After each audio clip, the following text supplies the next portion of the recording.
welcome to IdeaGen TV.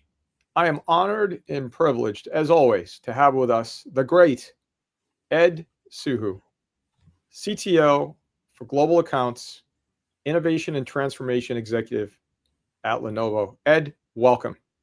George, thanks so much for having me. I really appreciate it. You know, Ed, it's a transformational moment in time, as you and I have discussed in detail pre-interview. And what a moment to be alive on this planet with all of the exciting technological advancement that's literally happening second by second, millisecond by millisecond. Yeah. Ed, you've spent over 40 years, hard to believe when you're only 40, but 40 years leading innovation in technology. Ed, what does effective leadership look like today in this fast changing planet? Thanks, George. Leadership is kind of an interesting word, leader, et cetera, right? And I find it that over the 4 decades, it's better than saying 40 years, but four decades plus, I found that leaders are almost not a title. It's actually a mindset, and they come out of nowhere. And to me, over the last few years, is in watching all of these phenomenal, fast-paced changes. And it's not just technology, right? It's societal changes. It's multiple things that are happening. And great leaders stand up and stand out. And to me, that's where the game is played, where you're authentic. You have humility. You basically look out for others. And I think a great leader is always about having a server mindset. And when you do, that's when leadership really shines. Mindset, servant leader mindset, so critical. And it's so interesting that you would choose that as the example of what effective leadership looks like, being a leader yourself. It's fascinating because, some leaders, they have the qualifications, the credentials, right? And they go through those qualification and credentials through tool sets, skill sets. Great leaders have mindsets, and that's the difference. It's not the background, or the school you went to, or all those things. It's the ability to almost react in a kind of a realistic manner. And it doesn't have titleism. It doesn't have all the things that sometimes we get trapped in by. And great leaders give it up. They blink first. They give away the power that they have, because they know by giving away power, this is what grows great organizations and great people. That's exactly right. I love the way you've landed on great leaders have mindsets. Seems elementary, doesn't it? But it's so profound, simple yet profound. And so that lesson is something that we will take away right at the onset of this interview. Good. Ed, you often talk about helping clients think about the now, the new, and the next. How can organizations stay innovative without losing focus on what really matters right now? This is the hardest part, I think. As we think about now, our current business as usual, what I call KTLO, keep the lights on. No matter what, you got to keep that going. At the same time, given what we touched on earlier, George, things are moving so fast, changing so quickly, dynamically, globally, geopolitically, etc. We have to be more adaptive, more agile. And that means taking who we are, what we do, using that as our baseline and our strength, and then to do kind of a yoga-like approach, downward dog and stretch. Stretching, I tried yoga once, downward dog, hurts like a son of a gun. What I found, though, is that the more you do it, the better you are able to extend capabilities, mindsets, discipline, and new opportunities. And I think this is where the game is played with now to move to new, to have adjacencies, extensions without breaking the now. And then to learn from both of those to go to the next. And a great example of that was shared in the book by Adam Grant, Think Again, where he talked about Sears Roebuck being a retail giant. And they actually dabbled with some investments of Discover Card, Allstate Insurance, Dean Witter, and Coldwell Banker Real Estate. And that portfolio, I think in the early 90s, was valued at about $16 billion. Not bad. But then Sears ran into the headwinds of a lot of competition. So they went back to their paradigm, their mindset of who they were, who they thought they were, which is the now. So they said, I'm a retailer. So they divested themselves of all of those assets because it wasn't core to their business, core to their paradigm. And what was fascinating, and you think about it, those 4 assets today is about a value of about $500 billion. What some companies miss is by focusing way too much on now, a little bit on new, and not even contemplating next. You have to do all 3 at the same time. And that's building platforms, teams, and mindsets for each of those vectors. And that's what happened when John F. Kennedy said in May of '61, we're going to land a man on the moon and bring him back before the end of the decade. He said that in May of 1961. Russia had Sputnik, Laika the dog, and Yuri the cosmonaut, and we had Bupkis. So he had to pull together the best of the fresh eyes and wise eyes from NASA, and engineers, designers, architects, you name it. They were all there to come together to create now, new, next. And they were called Mercury, Gemini, and Apollo, all at the same time. That's how you move from the proclamation of May 61, man to the moon and back. February 20, 1962, John Glenn, Friendship 7. And July 20, 1969, Aldrin and Armstrong landed on the moon and came back. It's tying all those 3 missions, now, new, next, at the same time. That is the new criteria for businesses today. Incredible. It's such a great analogy with moonshots and how that all came together in the analogy with what's happening today. It's And fascinating, so, George, because yeah. the program was about providing the mission, right? Moon and back. But to do that, you had to do that in stages. And each of the stages had to deliver propulsion, navigation, and life support. All 3 missions had to do that. And then they used the same astronauts, all cross-trained across all 3 missions. That is the magic. Because the astronauts could actually do Mercury, Gemini, and Apollo. They were all cross-trained. They all had the same kind of deliverables. The differences were the boosters. Atlas and Redstone repurposed military rockets for Mercury, Titan II for Gemini, and Saturn V. How do you look at the boosters in your strategy of now, new, and next to get you where you want to go? Exactly right. So profound, Ed. You've shared ideas like energy as a service. Mm. In addition to flexible energy solutions, what steps do you believe, Ed, that are really critical and necessary to turn these ideas into actual real world impact? To me, it's like a business coming up with a grand idea, and it's always a chicken or the egg, right? Who goes first? Who pays for it? Like it's what happened to the smart chip for credit cards. Everyone kept saying, well, is the merchant going to pay for it? Is the bank going to pay for it? Is the user?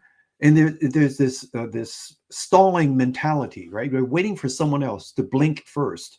And I think I advocate that this energy as a service is to change the way we look at energy, the way we store it, collect it, manage it, and reuse it in an ongoing basis, because we're running into a energy shortage. We have a massive demand for data centers because of the AI phenomenon. The thing is, there's not enough energy to really do that. So how do we sort of look at energy as a service, as a public and private enterprise and or project that we can pull together.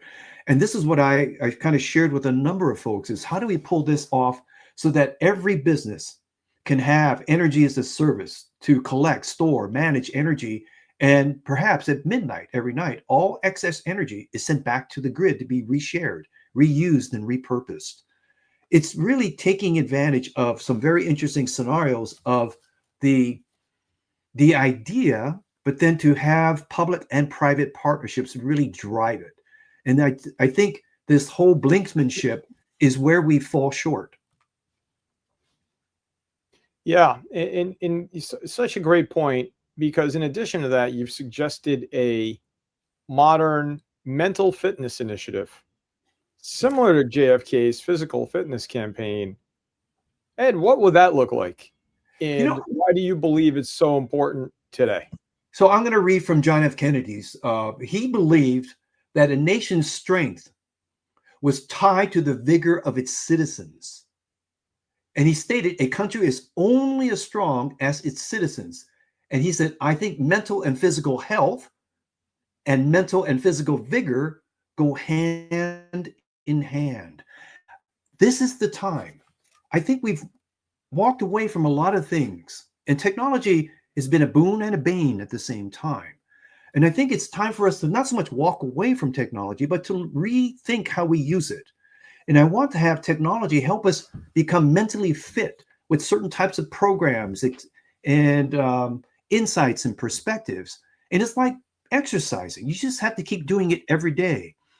And a really good exercise regimen is that you have to confuse your body so that you have the kind of growth that you want. Right? There's all sorts of other philosophical scenarios like Pilates and so on, weight training, cross training. All of these things are going to be part of what I call a mental fitness regimen that I would love to propose to companies to go to, let's say, RFK and Health and Human Services. What does this program really look like, public and private? How do we get this into K through 12 like John F. Kennedy did? He gamified physical fitness, mental and health and vigor. I think we need to go back to that. I think we have to go back to humanness or humane capabilities to prepare for these journeys that we're going to be experiencing over the next 2 or 3 decades. And relying on technology alone to get us there will not be enough. I believe that mental fitness is the key to our strength as a country, as a society, and we owe it to everyone to kind of prepare for this. And I would love to have a conversation with organizations in the government, with RFK to take what his uncle did, JFK, for the physical fitness side. Let's focus on the mental fitness, and I think to me, that's a phenomenal investment for us to kind of consider. So profound. It's really difficult to contemplate, the impact that you're describing. It's just that impactful. And yeah. It's important because I wanted to be part of another initiative, which is to go back into the world again, be face to face, get off of all of these engines that we use and rely on to help us think we're communicating and connecting. We're not, as much as we can and should. Face to face, I think, is really important again. We have to go, like you mentioned about your grandfather, go outside, find me. I'll go outside. I want to find people. I want to have fun conversations again and to rediscover almost childlike conversations. And my title is Chief Technology Officer. I'm really not a technologist. I'm more of a provocateur, and it comes from being able and willing to be an accidentalist. I love accidental conversations, and this is where things I learned from stretching, learning new ideas, concepts, and I think this is what we should be thinking about going forward. We need technology, but I want technology to serve humanity, not the other way around. Ed, again, profound perspective. And so after decades of working with and across the startup spectrum, in addition to global companies, what, Ed, is the biggest lesson you have learned about leading people and driving meaningful, lasting change? What I found is something I've been advocating for a few decades, and that is to blink first. In negotiation schools, they teach you whoever blinks first gives up a price, whatever, loses. I absolutely disagree with that. I think if you really want to kick off something with someone or some about something, you give up something of value. See how they react to it. And then once you see the reaction, you'll know where their heads at and how do you start to reposition or rethink. And I think this is the key around a number of conversations I had with a number of folks. The other is try to become a great listener, and from that turn that into becoming a great storyteller. We have so many people who rely on all of the frameworks of different types of capabilities and methodologies and the like, but they couldn't tell a story to save their life. And it's storytellers that move people, change people, to get people to stand up and rise. And to become a great storyteller, to be able to listen and to blink first, I think those are the three criteria that really helped me as I expanded a lot of conversations all across the world, regardless of time, place, or language. It's universal, right? And when you start thinking about it, small things matter. It's not a big bang. It's not a big thing that you come up with and so on. It's the small things that matter, much like Einstein's magical formula that he loved, which is compound interest. Imagine contributing day in and day out small things, and over time, it increases value. And to me, every day that I get up, I always make sure that I give something away. And I never expect anything back. As a matter of fact, I never ask for anything back. And I think that's really important for us to have as a mindset, is to be a giver, to be a listener, and to be a great storyteller. Great leaders have mindsets, not toolkits, mindsets. Mindsets. And it's important. When Patton was talking to his team, how to get ready, he said, train like you fight and fight like you train. There is no difference. This is life. Live it, drive it, believe it. And when you do, great things happen. Ed Suhu, CTO, Global Accounts, Innovation, and Transformation Executive at Lenovo. Thank you for your leadership. Thank you for your inspiration. And most importantly, thank you for all you're doing to impact the planet. Thank you, George. I appreciate you giving me the opportunity. How can folks find out more about you and your work at Lenovo? The best way is LinkedIn. So just find me on LinkedIn. Just type in my name, Ed Suhu, and Suhu is two separate words, and you'll find me. And by all means, if you have a chance, link to me. I always take calls. I always blink first, and I'll always wax poetic. So more than happy to answer any request to link, and happy to chat anytime. We'll close again with Ed's quote: great leaders have mindsets, not toolkits. Ed Suhu, thank you so very much. You Thanks, are George. leading the Really way. appreciate it. Thank you.